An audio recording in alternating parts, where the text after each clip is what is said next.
අපිට විධායකයේ තියෙනවා, කැබිනට්ටුව තියෙනවා, පාර්ලිමේන්තුව අපේ දැන් හදාගෙන තියෙනවා.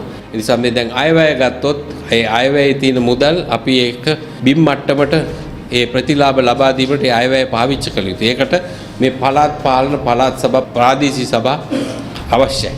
ඒ නිසා තමයි ඒ බලයත් අපිට අවශ්‍යයි. ඒ නිසා අපි සියලු දෙනාම එකතු වෙන්න බලය ලබා ගන්න. පෞද්ගලික කාලේදී දේශපාලනයේ මේ රටේ විශාල අර්බුදයක් සිද්ධ වුණා. තිබුණ විකෘති දේශපාලනයෙන් රටට යහපතක් වුණේ නැති නිසා ජනතාව විශාල වෙනසක් කරා රටේ. මේ තියෙන දේශපාලන වාතාවරණයේදී මාත් කැමති පොඩ්ඩක් ජනමතයත් එක්ක ජනමතයට අහුම්කම් දීලා ජනමතයට ආශිර්වාද කරලා කියවසගෙන ඉන්න කැමතියි. මේ මැතිවරණය නම් මම හිතනවා ජනතාව නැවතත් වර්තමාන රජයටම ආශිර්වාද කරයි මේ මැතිවරණයේදී. පඩම් වැටුණ පක්ෂවලට ජනතාව කතිර ගහන්න යන එකක් නැහැ. මම මුලින් ඉඳන්ම එක්සත් ජාතික පක්ෂයයි සජිබේ එකතු වෙන්න ඕන කියලා කියපු කෙනෙක්. ඒ නිසා දෝ දන්නේ මට කිසිවක් කිව්වේ නැහැ පක්ෂයෙන් මිනවංගොඩ ආසනය සංවිධානය කරන්නවත් කියලා. වැඩ බැරිට ආසනලා දෙන්නේ 3 දෙනෙක් දාගෙන වැඩේ අනාගත්තා. බලන්න දුන්න පුද්ගලයාගේ අම්මා චන්දිල්ලන් දාලා පුතා ලිස්ට් එකට දාලා එනිසා ඇත්තටම පක්ෂ ගැන දුකයි. වැරදි පෙන්නලා දුන්නාම වැරදි හදාගෙන යන්න ඕන. අපි අත්දැකීම් ලබා ගන්න ඕන. අපි දැක්ක දේවල් තමයි පෙන්නලා දෙන්නේ.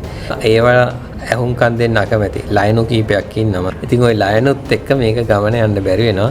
ඉතින් ලයනු වල ග්‍රහණය පක්ෂයට නතු වෙලා තිනවා. ඉතින් අපි බලමු මොකද ඉස්සරහට වෙන්නේ කියලා. UNPකයි සජබෙයි එකතු වුණා නම් පළාත් පාලන කිහිපයක් හරි ජයග්‍රහණය කරන්න තිබුණා. දැන් තියෙන තත්ත්වය අනුව ආණ්ඩුවට බලය තියෙනවා. ආණ්ඩුවට දෙසට මේ දේශපාලනය හැරෙයි. NPP පළාත් පාලන ආයතන බිහි වෙයි. දැන් ඔබයි අපි නැවත එකතු වෙලා අපට කරන් තව මෙහෙමක් තියෙනවා. ඒ තමයි අපි අයවැයෙන් මේ රට ගොඩනගන්න වෙන් කරගත්ත ප්‍රතිපාදන ටික අපි කරපු සදාගත සැලසුම් ටික ගමට අරගෙන ගිහලා ගම දියුණු කරන වැඩේදී අතිශය වැදගත් මේ පළාත් පාලන ආයතන වල ජයග්‍රහණය. එතනින් තමයි වැඩ ගමේ කටයුත්ත හැදෙන්නේ. අපි ජාතික වශයෙන් ජාතික මැතිවරණ දෙකක් ජයග්‍රහණය කළා. ජාතික තලයේ තිබුණු දේශපාලනයේ උඩ දූෂිත බලල පරාජයට පත් කරා. ඒක බිමදිත් කරන්න අවශ්‍යයි. මැයි 6 වෙනිදා තියෙන පළාත් පාලන මැතිවරණේ බිමේ ගොඩනගලා තිබුණු මේ පළාත් පාලන ආයතන මට්ටමින් ගොඩනගලා තියෙන වංචාව දූෂණය නාස්තිය නැති කරලා අපි ජාතික වශයෙන් මේ රට ගොඩනගන්න හදපු සැලැස්ම බිමට අරගෙන ගිහිල්ලා මේ රට ගොඩනගන මහා දැවැන්ත ඊළඟ ව්‍යායාමයට මැදිහත් වෙන්න තමයි අපිට සිද්ධ වෙලා තියෙන්නේ.